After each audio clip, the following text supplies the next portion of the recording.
여러분 안녕하십니까? 광주 MBC 뉴스데스크입니다. 오늘부터 제가 뉴스데스크 진행에 함께하게 됐습니다. 시청자 여러분의 많은 격려 바랍니다. 오늘 첫 소식입니다. 정부의 긴급재난지원금이 지급되기 시작했고 자치단체는 이미 긴급 생계비를 지급하고 있는데요. 이를 틈탄 문자 사기가 빈발하고 있습니다. 어떻게 하면 사기 피해를 예방할 수 있는지 우정훈 기자가 취재했습니다. 긴급 재난자금으로 지급되는 상품권이 도착했다는 문자 메시지에 인터넷 사이트 주소가 따라 나옵니다. 문자에 포함된 주소를 누르면 소액 결제나 악성 애플리케이션 설치가 유도됩니다. 정부를 사칭한 코로나19 긴급 재난지원금 지급 사기 문자입니다. 생계비와 긴급재난지원금 등 코로나 지원과 관련된 사기의 대표적인 형태는 이 같은 문자 사기, 스미싱입니다. 하지만 정부나 지자체가 보낸 문자에 인터넷 주소가 포함된 경우는 없습니다.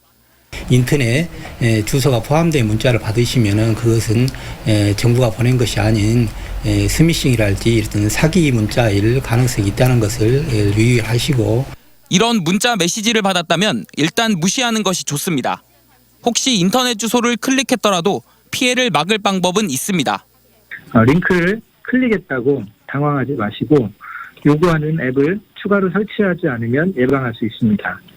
이외에도 휴대전화에서 출처를 모르는 앱을 설치하지 않도록 설정해 사기를 방지할 수도 있습니다. 코로나 확산 이후 인터넷진흥원에 접수된 문자 사기 신고는 1,300여 건. 코로나에 대한 관심사에 따라 내용도 바뀌는데 마스크 대란 때는 구매 관련 피해가 늘다가 최근에는 생계비 지원으로 사기 수법이 바뀌었습니다. MBC 뉴스 우종훈입니다. 전남의 한 농촌마을에서 코로나19 생계지원금으로 집집마다 100만 원씩이 지급됐습니다. 마을 이장이 공동수익금과 후원금 등을 10년 넘게 모은 건데요. 정말 필요할 때 단물 같은 돈이 됐습니다. 박영훈 기자가 취재했습니다. 한 달 수입이라야 노령연금 등 80만 원이 전부인 93살의 박병인 할아버지. 마을 기금에서 100만 원이 입금된 통장을 보자 얼굴이 환해집니다. 돈도 돈이지만 무엇보다 그 마음이 고마워서입니다. 받고 싶으면 갚고 쓸 때 있으면 쓰시라고 정도이죠. 아주 고맙지요. 31가구가 모여 사는 이 작은 농촌 마을에서 집집마다 100만 원씩을 지급한 건 보름 전. 이장의 제안으로 마을총회와 소위원회 등 2번의 회의를 거쳐 지금이 모두에게 가장 필요한 때라는 데 동의했고, 최근 이주해 온 3가구에도 절반인 50만 원씩을 지급했습니다. 마을 기금은 현재 이장이 11년 전 처음 마을 일을 맡으면서부터 향후 후원금과 마을 공동재산인 논에서 나온 이익금 등을 모아 마련했습니다. 마을 기금이 조금 모아진 불로 그런 분들 돌아가시면 무슨 의미가 있겠냐, 그렇게 해서 이제 마을 총회에서 이야기를 해서. 아직도 하루 4차례 군내버스가 유일한 교통수단인 농촌의 외딴 마을. 나누는 게 일상이 된 주민들은 마을 입구에 고향을 떠난 이들이 다시 돌아와 노후를 지낼 수 있는 작은 요양원을 갖는 게 소망이라고 밝혔습니다. MBC 뉴스 박영훈입니다. 해남에서 최근 지진이 잇따라 발생하고 있습니다. 9일 동안 무려 55차례입니다. 해남에서 지진이 일어난 건 관측이 시작된 이래 40여 년 만에 처음입니다. 원인은 아직 오리무중입니다. 김한수 기자가 취재했습니다. 해남군 산이면의 한 가정집, 거실에 있던 남성이 갑자기 주변을 돌아봅니다. 천둥 소리와 같은 굉음과 함께 흔들림이 느껴진 겁니다. 천둥 번개 친 것처럼 쾅 한 소리 후에 좀 여진이 있었습니다. 비가 오려나 해서 밖에 CCTV를 쳐다봤는데 너무 날씨가 좋더라고요. 인근 마을 주민들도 지진을 감지했습니다.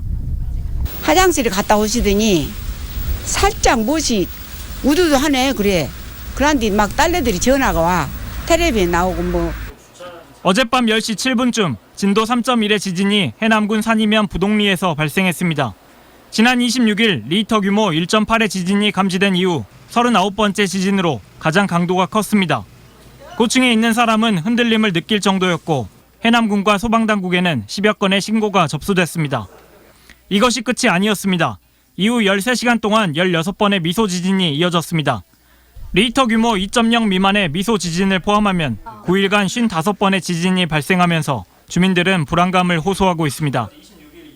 진안과 가장 가까운 해남 지진 관측소입니다. 기상청은 임시 관측소를 추가로 설치해 해남 지진 원인 조사에 나섰습니다.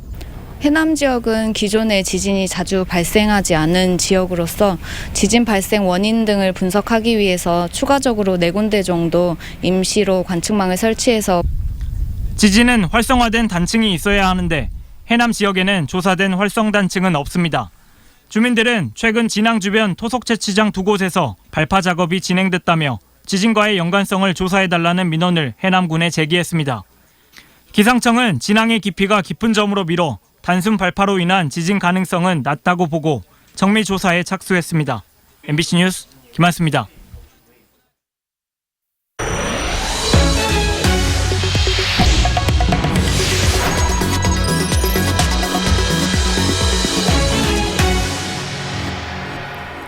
정부가 오는 6일부터 생활 속 거리두기로 방역 체계를 전환합니다. 사회적 거리두기를 실시한 지 40여일 만인데요.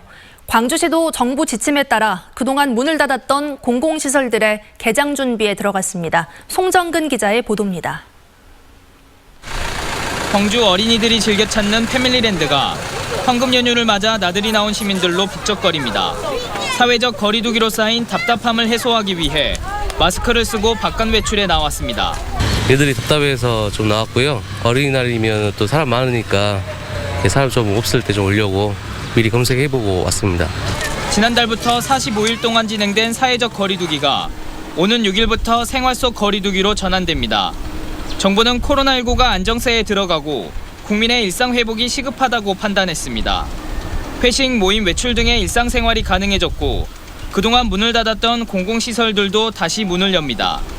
광주시는 오는 6일부터 우치공원 동물원을 비롯해 도서관과 박물관 등 채용 문화시설의 단계별 개장을 추진할 계획입니다. 반가워요. 애들 너무 집에만 있어가지고. 근데 전면적인 거는 좀 일시에 탁 터버리는 거는 좀 문제가 있을 것 같고 차근차근 좀 단계적으로 터주는 게 상황 발생하는 환자 추이 보면서. 하지만 아직 안심하기엔 이릅니다. 방역 체계가 완화되긴 했지만 세계적 대유행이 멈추지 않고 있고 상황이 악화되면 언제든 강화된 사회적 거리두기로 돌아갈 수 있기 때문입니다. 보건당국은 아픈 시민들은 3, 4일 동안 집에 머물고 마스크 착용과 손 씻기를 생활화하는 등 생활 속 거리두기 수칙을 유지해 줄 것을 당부했습니다. 방역 정책을 전환하게 된 거는 결국은 이제 시민들의 높은 시민의식을 믿고 한번 같이 해보자 이런 차원인 것 같아요. 코로나19 확진자가 현저히 줄어들었지만 여전히 감염 경로를 모르는 환자들이 나오고 있는 상황. 정부는 생활 속 거리두기는 시민들이 책임감을 갖고 방역과 경제를 함께 챙겨야 하는 한 단계 더 높은 대응 체계라는 점을 강조하고 있습니다. MBC 뉴스 송정근입니다. 5.18 40주년을 맞아 보수단체가 대규모 집회를 예고하자 광주시가 초강경 대응에 나섰습니다. 코로나19 확산 방지를 근거로 집회를 금지하는 행정명령을 발동했습니다. 보도에 이계상 기자입니다. 자유연대 등 보수단체들이 5.18 민주화운동 40주년을 앞두고 대규모 집회 신고를 강행하기로 했습니다. 오는 16일과 17일뿐만 아니라 오는 6일에도 광주 동구와 광주시청 앞 등지에서 집회를 열겠다는 뜻을 굽히지 않고 있습니다. 코로나19 대응이 심각 단계를 유지하고 있는 상황에서 국민의 건강과 안전은 뒷전인 채 5.18을 정쟁의 도구로 삼으려는 보수단체의 깊은 유감을 표명합니다. 이에 따라 광주시는 집회를 원천 봉쇄하는 긴급 행정명령을 발동했습니다. 이번 명령은 곧바로 적용되고 오는 6일부터 다음 달 3일까지 광주 지역 모든 집회 행위는 금지됩니다. 이 같은 조치는 감염병의 예방 및 관리에 관한 법률을 근거로 코로나19 확산을 막기 위해서 매우 이례적으로 단행된 것입니다.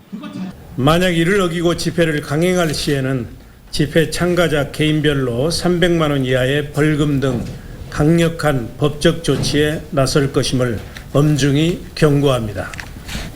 광주시는 헌법상 보장된 집회 결사의 자유가 제한돼 반발이 예상되지만 시민의 안전과 생명을 지키기 위한 조치라며 물샐 틈 없는 코로나 방역에 적극 동참해달라고 호소했습니다. MBC 뉴스 이계상입니다. 40주년 5.18 민중항쟁 기념행사가 코로나 사태를 반영해 사람들의 모임을 최소화하는 방향으로 열리게 됐습니다. 5.18 민중항쟁 기념행사위원회는 추모제와 민주기사의 날 행사 등 주요 행사를 최소 규모로 진행하고 전야제는 TV 콘텐츠 제작 사업 등으로 대체하기로 결정했습니다. 행사위는 이 같은 내용을 포함해 모두 81개 행사가 이번 40주년 기념행사에 열린다며 이 가운데 시민사업 공모를 통해 선정된 20개 사업도 추진한다고 밝혔습니다. 5.18 민주화운동 사적지인 옛 적십자병원에 대한 공개 매각 절차가 유찰됐습니다. 광주시에 따르면 서남학원 청산위원회가 옛 적십자병원 매각 입찰을 진행한 결과 광주시만 입찰에 참여했습니다. 최소 2군데 이상 참여해야만 경쟁 입찰이 유효하다는 서남학원 청산위 공고 규정에 따라 옛 적십자병원 첫 매각 절차는 유찰됐습니다. 광주시는 옛 적십자병원이 5.18 사적 11호라는 점을 감안해 서남학원 측과 협의를 거쳐 적극적인 매입 절차를 추진할 계획입니다. 오늘 오후 1시쯤 여수시 돌산읍 평사리의 한 선착장에서 1톤 트럭이 바다로 추락했습니다. 이 사고로 트럭 운전자 66살 A씨가 구조돼 병원으로 옮겨졌지만 숨졌습니다. 해경은 A씨가 선착장 인근에서 차량을 이용해 작업을 하던 도중 사고가 난 것으로 보고 정확한 사고 경위를 조사하고 있습니다. 아버지 차를 몰래 타고 다니다가 사고를 낸 중학생 4명이 경찰에 붙잡혔습니다. 광주 광산경찰서에 따르면 14살 A양과 또래 친구 3명은 지난 2일 광주공항에 주차된 A양 아버지의 차를 몰래 타고 서울에 갔다가 고속도로 중앙분리대를 들이받은 혐의로 경찰에 붙잡혔습니다. 경찰은 서울의 한 놀이공원에 가기 위해 A양이 아버지 차키를 몰래 가져왔고 친구인 B군이 무면허 운전을 한 것으로 보고 있습니다. 전남대 학교 온라인 중간고사 중 서버에 오류가 발생해 일부 학생들이 불편을 겪었습니다. 전남대학교는 오늘 오전 127명이 온라인 중간고사를 치르던 중 서버 2곳 중 한 곳이 재부팅되는 오류가 발생해 일부 학생들이 복구가 이뤄진 30분 동안 시험을 치르지 못했다고 밝혔습니다. 전남대는 오류의 원인을 조사하는 한편 해당 과목에 대한 재시험을 치를지 등을 검토하고 있습니다.